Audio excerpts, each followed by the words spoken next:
사람이 머릿속에 무슨 생각을 하느냐가 실수를 많이 피할 수 있습니다. 제가 이 합창대가 찬양대가 내려갈 때 부르는 노래라고만 생각을 해가지고 내려갈 사람이 없으니까 그냥 나왔는데 그걸 예배라고 생각했으면 그렇게 안 했을 텐데 제 잘못입니다. 우리 카스타와 그리고 남가주 목사님들에게 저희가 문자를 좀 보냈습니다. 뭐라고 보냈냐면 오늘 저녁에 있는 그 추모 예배 방송이 되니까 방송으로 참여하시고 여기는 오지 말라고 얘기를 했습니다. 안 오기를 권장했습니다. 그렇기 때문에 우리 성도님들은 오늘 저녁 7시를 기억해 주시면 좋겠습니다. 저희 가족과 저희 교회 공동체 주관으로 하고자 해서 그렇습니다. 오늘 저는 여러분들과 함께 죽은 사람을 살리는 사람들이라는 제목으로 하나님의 말씀을 대언하고자 합니다. 마가복음 6장 14절 오늘의 본문은 이렇게 말하고 있습니다. 이에 예수의 이름이 드러난지라 헤롯 왕이 듣고 이르되 이는 침례 요한이 죽은 자 가운데서 살아났도다. 그러므로 이런 능력이 그 속에서 일어나느니라 하고, 누군가가 나가서 무슨 이야기를 했는데 그 얘기가 뭔지 잘 모르겠지만 사람들의 마음속에 늘 그 어디 한 군데 있는 것, 그걸 건드리기 시작했습니다. 그래서 그게 막 일어나는 거예요. 헤롯 같으면 죽이지 말았어야 됐는데 그렇다고 살려놓을 수도 없고 이거 내가 정말 어떻게 하면 좋을까 하는 그 침례 요한의 그 가슴 아픈 자기 나름대로 그 문제 있는 걸 예수님의 제자들이 건드린 것 같아요. 그리스도인들은요,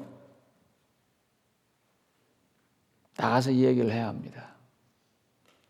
어제 저녁 혹시 설교를 방송으로 들으셨는지 잘 모르겠습니다. 어제 여기는 한 70분 정도가 오셨습니다. 우리가 평상시에 보통 한 120명 정도 오는데 110명에서, 그런데 방송으로는 65명이 어제 청취를 했습니다. 시청을 했어요. 제가 어제 하나님께 감사한다 그랬어요. 이 코로나 바이러스가 창궐하기 시작하면서부터 제가 하나님께 감사한다 그랬어요. 저 사람은 왜 저런 소리를 하나 할 텐데. 교회가 다음 단계 앞날을 준비할 수 있는 기회를 우리에게 주셨기 때문입니다. 살짝 질문 하나 하겠습니다. 다 아시는 거지만 한 번 더 여쭤보겠습니다. 세계에서 제일 큰 소매상 이름이 어딘 줄 아십니까? 아마존입니다. 근데 그 사람들 가게 하나도 안 갖고 있습니다. 단지 인터넷 프로그램으로 가게 프로그램 하나 만들어 놨더니 거기에 수십만 개, 수백만 개의 가게가 들어와 가지고 거기서 장사를 해서 지금 가장 큰 기업이 되었습니다. 혹시 세계에서 제일 큰 택시 회사는 아십니까? 그건 아마 다 아실 거예요. 우버입니다. 근데 그 사람들도 택시 한 대도 없습니다. 그냥 자동차 가진 사람하고 필요한 사람 연결해주는 프로그램 하나 만들어가지고 세계에서 제일 큰 택시 회사가 되었습니다. 이 생각이 바뀌면은 세상이 바뀝니다. 찬양대원 여러분, 오늘 찬양 안 하시니까 어떻습니까? 속이 시원하십니까? 아니면은 뭔가 찜찜하십니까? 찜찜하시죠? 그런데다가 오늘 안식일학교 시간에 뭐라 그랬어요? 찬양을 하고 나면은 뭐가 500배 늘어난다고요? 면역력이 500배 늘어난다고 속으로 그냥 하는 건데 괜히 안 했다. 생각을 좀 바꿔주세요. 찬양대에서 연습하는 찬양도 중요하지만 내 삶에서 말입니다, 좋아서 부르는 찬양은 훨씬 더 좋습니다. 아시죠? 머리 좋은 사람보다 누가 공부 잘하는 줄 아세요? 열심히 하는 사람이 공부 잘하고요, 열심히 하는 사람보다 누가 공부 잘하는 줄 아세요? 좋아서 공부하는 사람은요 아무도 못 당합니다. 제가 공부하는 게 좋다 그랬더니 제 후배 목사님이, 내 누구라고 말은 안 하겠습니다, 한마디로 딱 뭐라고 말했냐면, 이름도 저하고 비슷한 사람이에요. 목사님 늙은 거예요 그러더라고요. 근데 가만히 보니까요, 진짜 나이 들어서 공부들을 열심히 하시더라고요.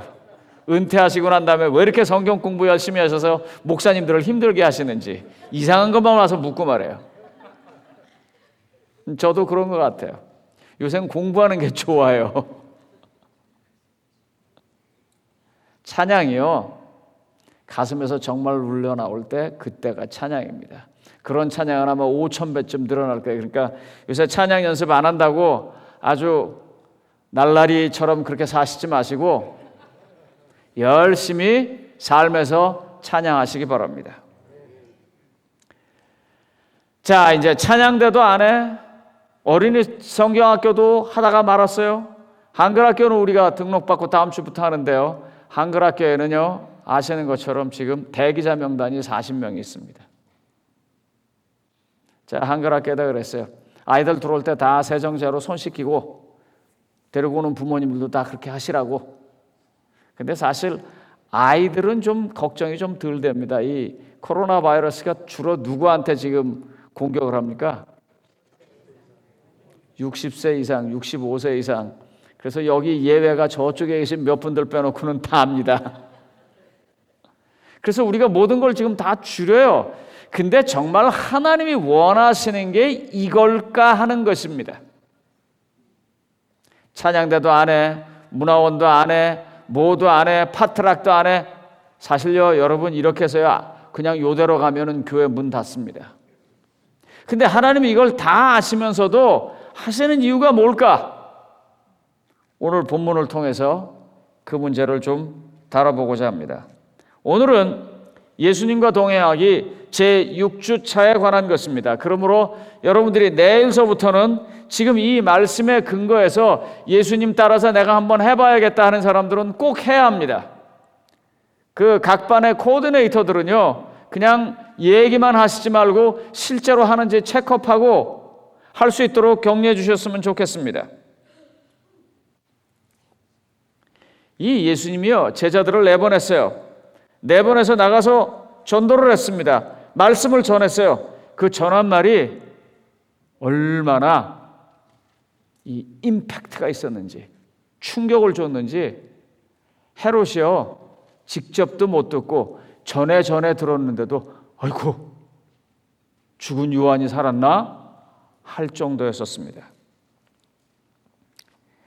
사도행전 28쪽에, 사도행적 28쪽에 이와 같은 말이 있습니다.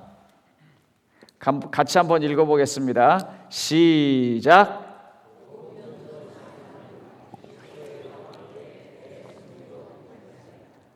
그러니까 그리스도의 왕국, 다시 말하면 이 교회는 그리스도의 왕국의 한 지부입니다. 그리스도의 왕국에서 복음 전도는 뭐라고요? 대선교 헌장이라고요. 그러니까 미션 스테이트먼트가 복음 전도라 그 말입니다. 이런 걸 잘 모르는 사람들도 그리스도인이라면 다 복음을 전해야지, 뭐 내가 잘 모르지만 땅끝까지 전하라 그랬는데 다 그랬습니다. 근데 그 내용이 혹시 뭔 줄 아십니까? 복음 전도하는 내용이요. 그걸 뒤에 놔두고 지나간 얘기 하나 하겠습니다. 2001년 9월 11일에 저는 시애틀에 있었습니다. 9월 13일에 제가 동남가주 앞에 인터뷰가 있었어요. 9월 11일에 목회자들이 모여서 시애틀에서 회의 중인데, 회의를 하는데 갑자기 어느 목사님이 저한테 오더니 나오라는 거예요. 그래서 왜 그랬더니 나오래요, 무조건. 그래서 나갔는데 텔레비전이 나오면서 비행기가 샥 가더니 쌍둥이 빌딩에 콱 부닥치더라고요. 저 처음에 만화인 줄 알았습니다. 저게 진짜야? 그랬더니 저 밑에 글자 보라 그러는 거예요. 두 빌딩이 무너지고 사람들은 예수님을 믿든지 믿지 아니하든지 다 똑같이 생각한 것이 있었습니다. 그건 뭐냐면 신의 경고다. 하나님의 경고다. 더 이상 이렇게 죄된 삶을 살면 안 된다는 하나님의 경고다. 그래서 많은 사람들이 그때 교회를 찾았습니다. 아마 여러분들 다 아실 겁니다. 특별히 이 미국에서 영어를 쓰는 주류 사회가 그때 굉장히 많이 교회를 찾았습니다.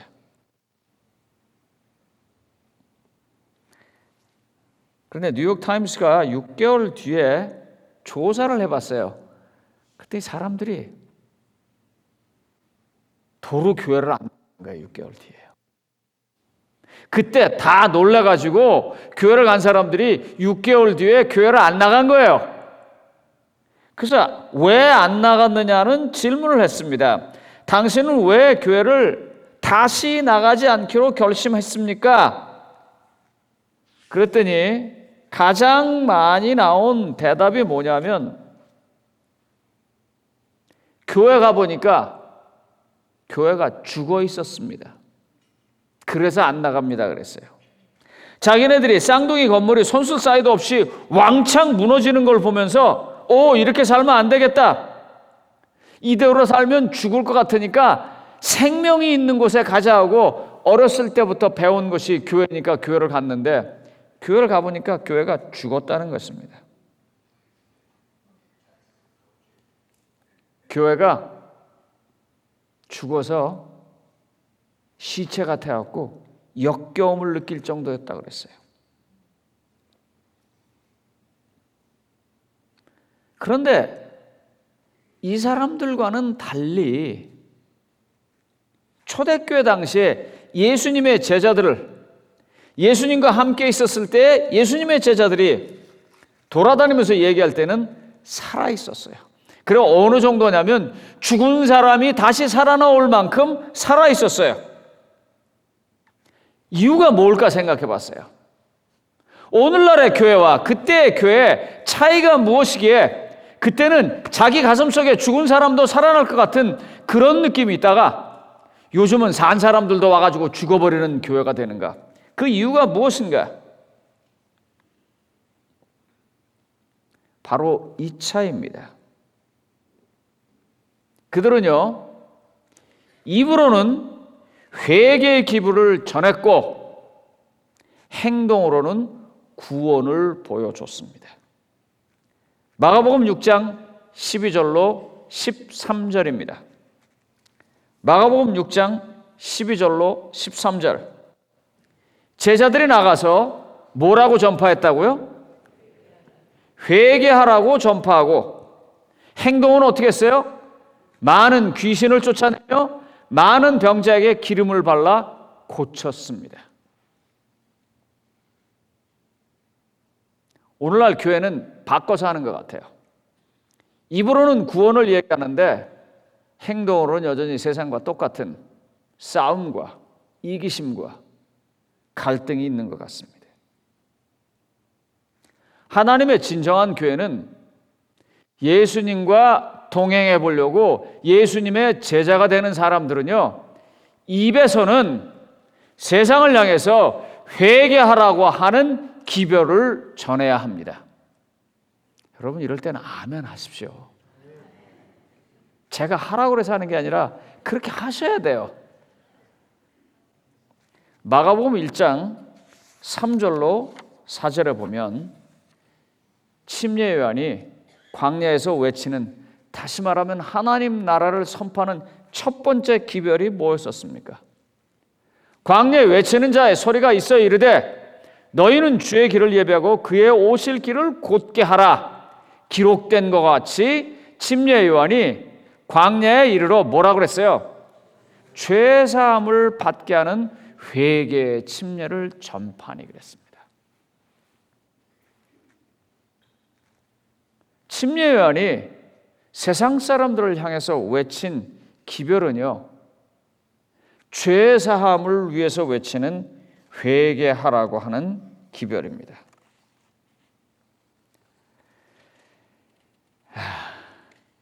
근데 이 누구 보고요, 선생님 참 좋습니다. 요즘 뭐 대부분의 교육이나 뭐 가르침이나 인간관계 다 그렇습니다만 그 사람의 좋은 점을 얘기하고 그 사람의 장점을 얘기하면서 그 사람을 이렇게 올려주는 건 쉬운데 어떤 사람을 만나서 너 회개해.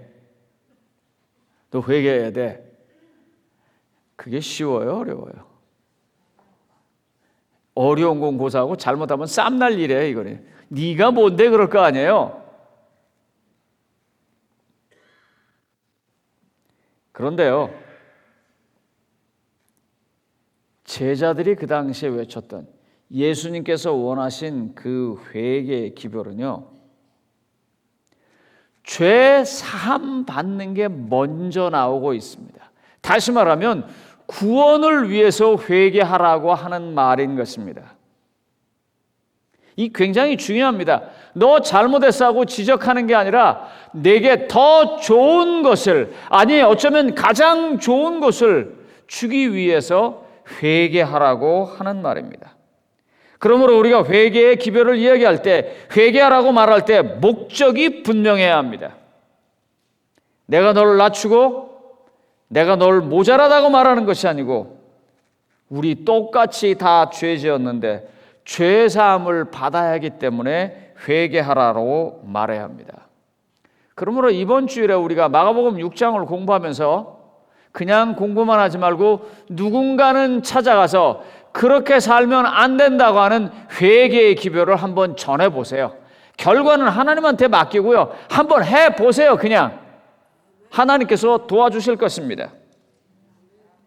죄를 내려놓지 않으면 어떻게 용서를 받을 수 있겠어요? 용서를 받지 않으면 어떻게 죄사함을 받겠냐 말입니다. 그러므로 우리는 분명하게 주객을 전도하지 말아야 합니다. 너 회개, 그게 포인트가 아니고 하나님이 너를 죄 사해주고 싶으시되 이걸 먼저 얘기하시기 바랍니다. 하나님이 너를 용서해주고 싶으시되 하나님이 너를 구원해주고 싶으시되 요즘처럼 분위기 좋은 때가 없습니다. 목사님들이요, 언제 어느 상황에서 제일 설교하기 좋아하는 줄 아세요? 목사님들이요, 새벽 기도에 설교하기 좋아하십니다. 일어나기가 좀 힘들긴 하지만 그래도 새벽에 그 이른 시간에 예배 드리러 오시는 분들은요, 마음의 준비를 다 하고 오시는 분들이에요. 그래서 농담으로 그렇게 말해요. 새벽 기도 만약에 강사를 맡으면 제일 좋다 그래요. 왜냐하면 새벽 기도는 작대기만 세워놔도 은혜를 받는데요. 그래요, 실제로. 두 번째로 목사님들이 설교하기가 제일 좋을 때가 언제냐면요, 장례식입니다. 왜요? 사람들이 다 진지하게 와서 앉아 있어요. 목사가 설교에 표현하지 않아도 이미 한 사람의 죽음이 사람을 엄숙하게 만들고 무언가를 갈구하면서 준비하고 있어요. 요즘이 딱 그런 때입니다. 세상 사람들이요, 그냥 넘어가면 안 되겠네. 이거 뭔가 좀 이상하지 않아? 어떻게 해야 되지 하는 그런 때입니다. 그러므로 찾아가셔서 하나님이 너에게 용서해 주시고 싶으시되, 하나님이 너한테 세컨 찬스를 주고 싶으시되, 하나님이 너를 좀 바꿔서 새 사람이 되기를 원하시니까 회개하라라고 말하는 거는요, 아주 쉬운 겁니다. 그러므로 이번 주일에요, 꼭 이 일을 해주시기 바랍니다. 마음에 준비하고 해주시기 바라요. 여기서 가장 중요한 거는요, 너 회개가 아니라 하나님이 내게 기회를 주고 싶으시되, 용서해 주고 싶으시되, 구원해 주고 싶으세요 하는 이 얘기를 먼저 해주시기 바랍니다. 두 번째로요, 이렇게 말하려면요, 근거가 있어야 돼요. 오늘 그 안시아르케 시간에 우리 이경순 박사가 이야기할 때마다 거기 뭐라고 얘기했냐면 아일랜드에서 무슨 대학에서 어디서 뭐해서, 그래서 유명한 사람들의 논문에 근거한 거나 레퍼런스를 대면서 이렇게 하는 게 좋겠다라고 이야기를 해요. 내가 회개해야 한다는 것도 근거가 있어야 돼요. 그 근거가 뭐냐면요, 하나님이 명령했다는 거예요. 내 얘기가 아니고 어느 목사의 얘기가 아니고 하나님이 명령했다는 거예요. 하나님이 지금 너한테 얘기를 한다. 너 회개해라. 하나님이 지금 내게 죄를 용서해 주고 싶으시대. 죄를 구원해 주고 싶으시대. 죄로부터. 그러니까 좀 회개해라. 그렇게 우리가 말하는 것이 필요한 것입니다. 누가복음 3장 1절로 3절에 보면은요, 이 침례요한의 얘기가 조금 더 구체적으로 나옵니다. 누가복음 3장 1절로 3절에 보면 디베레 황제가 통치한 지 15해 곧 본디오 빌라도가 유대의 총독으로 헤롯이 갈릴리의 분봉왕으로 그 동생 빌립이 이두레와 드라고니 지방의 분봉왕으로 루사니아가 아빌레네의 분봉왕으로 안나스와 가야바가 대제사장으로 있을 때 뭐라고요? 하나님의 말씀이, 지금 침례요한이 회개하라고 말한 것은요, 자기 소리가 아닙니다. 자기가 생각해 보니까 이 이스라엘 백성이 회개할 것 같아서 말한 게 아니에요. 하나님께서 그렇게 하라고 해서 한 말입니다. 그러므로 형제들을 찾아가서 예수님의 제자처럼 한번 해보기 위해서 이야기하실 때 하나님이 말했다는 것을 꼭 얘기해 주시고요. 이게 확실하려면 내 스스로 좀 생각해야 합니다. 하나님이 정말 나한테 그 일 시켰나? 하나님이 시키지도 않았는데 가서 얘기하면 어떻게 되는 줄 아세요? 성경에 보니까요, 예수의 이름을 참칭해서 귀신아 물러가라 했더니 어떻게 했어요? 그 사람이 와가지고 옷을 확 뺏겨버리면서 뭐라고 말해요? 내가 바울도 알고 예수도 아는데 너는 누구냐 그랬버려요. 네가 뭔데 나한테 회개하래? 그 말이 나올 거예요. 그러므로 내가 지금 예수님이 나한테 이 일을 시켰는가를, 하나님이 나한테 이 일을 시켰는가를 정말 깊이 있게 생각해 보시기 바랍니다. 그리고 기도하고 정해놓은 그 형제를 위해서, 정해놓은 그 사람을 위해서 주께서 너를 구원하시기 원하신다. 주께서 내게 새로운 것을 주기 원하신다. 그러니 회개하라 하고 하나님의 명령으로 말씀해 주시기 바랍니다. 세 번째로, 이 이야기를 할 때는 자신은 그저 온전히 하나님의 도구가 돼야 됩니다. 자기는 없어야 돼요. 그때요. 이 얘기하면 저 사람하고 나하고 관계가 어떻게 될까?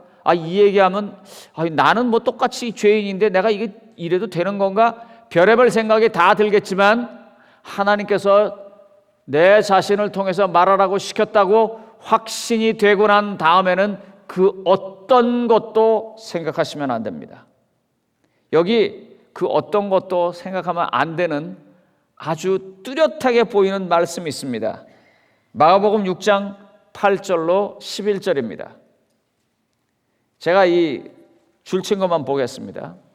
너는 지팡이 외에는 아무것도 가져가지 말고, 집 들어갈 때 아무 집이든지 누구의 집이든지 들어가고, 있으라고 하면 있고 나가라면 나가고, 나갈 때는 어떻게 하라고요?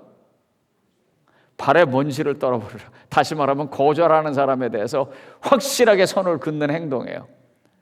이게요, 보통 사람, 그러니까 우리가 그냥 세상 살아갈 때 이렇게 인간관계에서는 이렇게 안 됩니다. 제가 홍명기 장로님 집에 갔어요. 그랬더니 홍 장로님이 받아들였어요. 그래가지고 거기서 열심히 성경 공부했어요. 그러고 난 다음에 떠나서 조상문 장로님 집에 갔어요. 그랬더니 조 장로님 뭐라냐면 바쁘니까 나중에 오라 그랬어요. 그럴 때 내가 먼지 탁탁 털고서는 잘 있으라고. 이게 지금 말이 돼요? 예? 근데 여기 지금 그렇게 하라 그래요. 이건 지금 뭘 말하는 거냐면요, 너는 다 없어라 이거예요. 너는 다 없어지고 오직 내 안에 들어가 있는 하나님 말씀만 그냥 하라는 거예요. 사실 뭐 그건 그렇다 손 치더라도 지팡이 하나만 들고 막상 나간다고 한번 생각해 보세요. 제가 여러분들을 차에 전부 실어가지고 바알스토에다 갖다 내려놓고서는요, 예? 뭐라고 말하냐면 여기서 이따 전도하고 알아서 점심도 얻어먹든지 챙겨 먹든지 먹고 저녁까지 먹고 내일도 그렇게 하고 이틀 뒤에 올 테니까 그때까지 알아서 하라고. 여러분, 바알스토 무지하게 더워요. 근데 옛날 예수님의 제자들이 갈릴리에서부터 나갔던 땅이 거의 그 정도 온도예요.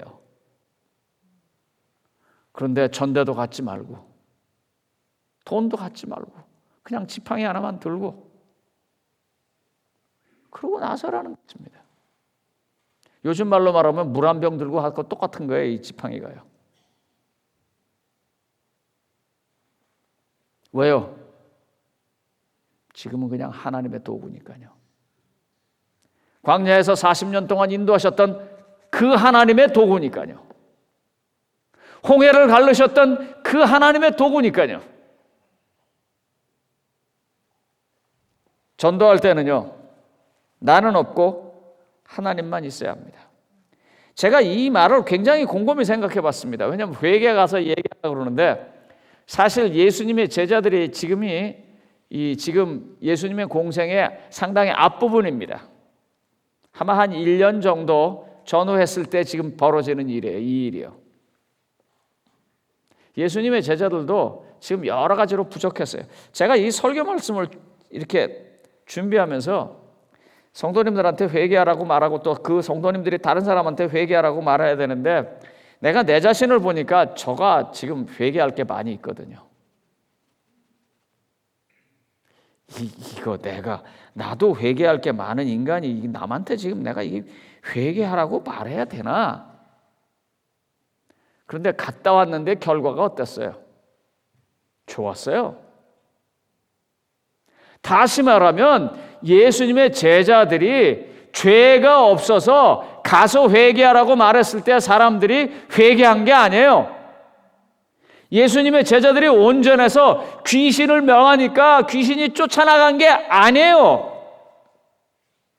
예수님의 제자들은 여전히 문제가 있는 제자들입니다. 그 뒤에 아시는 것처럼 예수 이름 갖고 싸우고 뭐 누구 데려갔다고 싸우고 안 데려갔다고 싸우고 우리하고 똑같은 인간들이에요. 그 사람들이. 그런데도 그 부족하고 연약한 사람들을 쓰셔서 일하시는 하나님이 계시기 때문에 나가서 하라고 그런 거예요. 이제 우리가 나가서 야 회개하라고 말했을 때 찔릴 거예요. 아마 저도 찔리거든요. 여러분 안 찔리세요? 난 회개할 게 없어. 한번 그런 분 있으면 손 한번 들어봐 주세요. 내가 누구한테 회개하라고 말할 때 난 찔리는 거 없어. 내가 뭐 지은 죄가 뭐가 있냐? 없을 거예요. 다 우리 마음속에서 아직도 내게 있는 이 아픈 상처, 내게 있는 아직도 해결하지 못한 이 문제, 내게 아직도 이 문제 때문에 우울해지는 그게 있지만 여전히 그럼에도 불구하고 하나님은 우리를 쓰셔서 말씀하시는 거예요. 나가서 어떻게 하라고요? 회개의 기별을 전하라고요. 다른 거 하나도 생각하지 마십시오.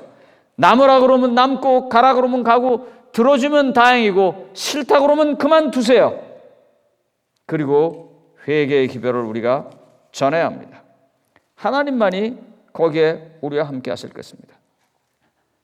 제가 지난 화요일 날 우리 안미경 집사님 시부상에 갔다가 갑자기 영어로 설교를 하게 됐습니다. 김성호 장로님 되게 고맙습니다. 하여간 그 일에 대해서.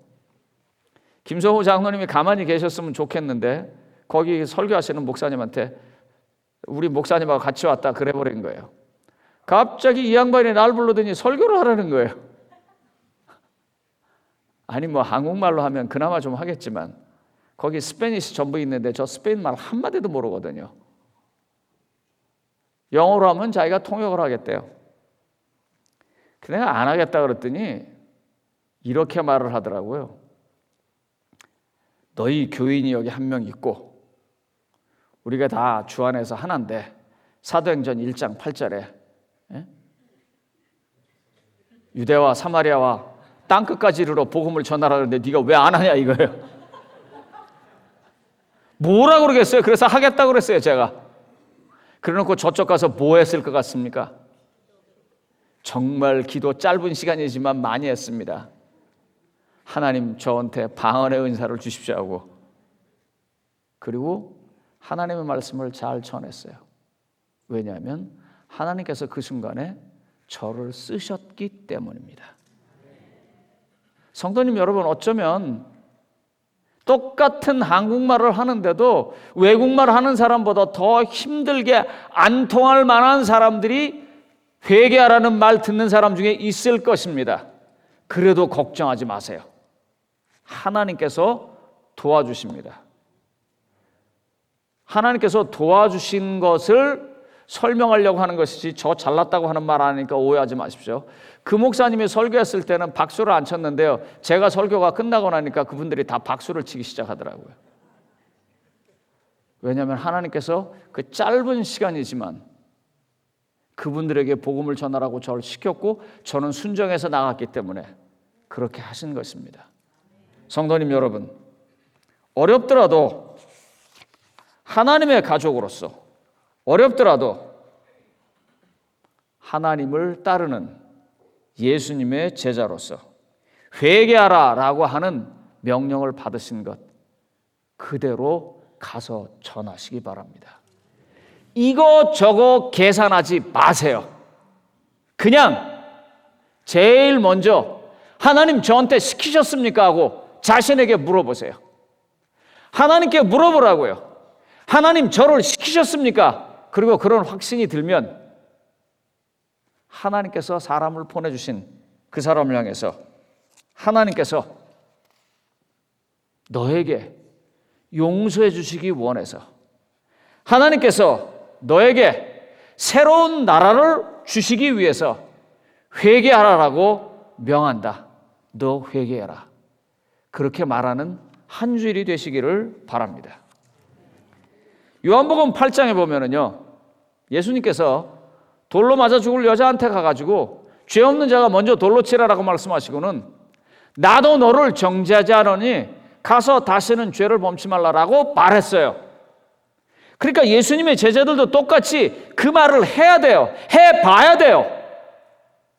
우리가 주님이 너를 구원하신다는 좋은 얘기도 해야 되지만 주님이 너를 구원하기 위해서 너 회개해야 돼 하는 말도 해야 돼요. 한번 해보자고요. 사도행전 2장 38절에 베드로가 똑같이 해봤습니다. 베드로가 이르되 너희가 회개하여 각각 예수 그리스도의 이름으로 침례를 받고 죄사함을 받으라. 그리하면 어떤다고요? 성령을 선물로 받으리니. 그랬더니 3,000명이 회개했다는 말입니다. 하나님 지금 우리에게요, 이 적절한 시간입니다.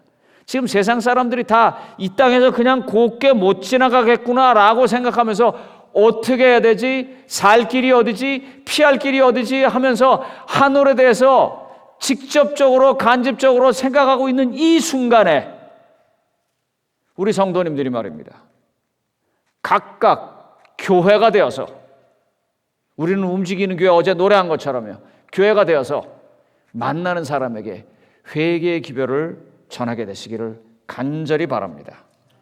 오늘 저는 337장 나의 이제 새 생명 얻은 몸, 이 찬미를 할 겁니다.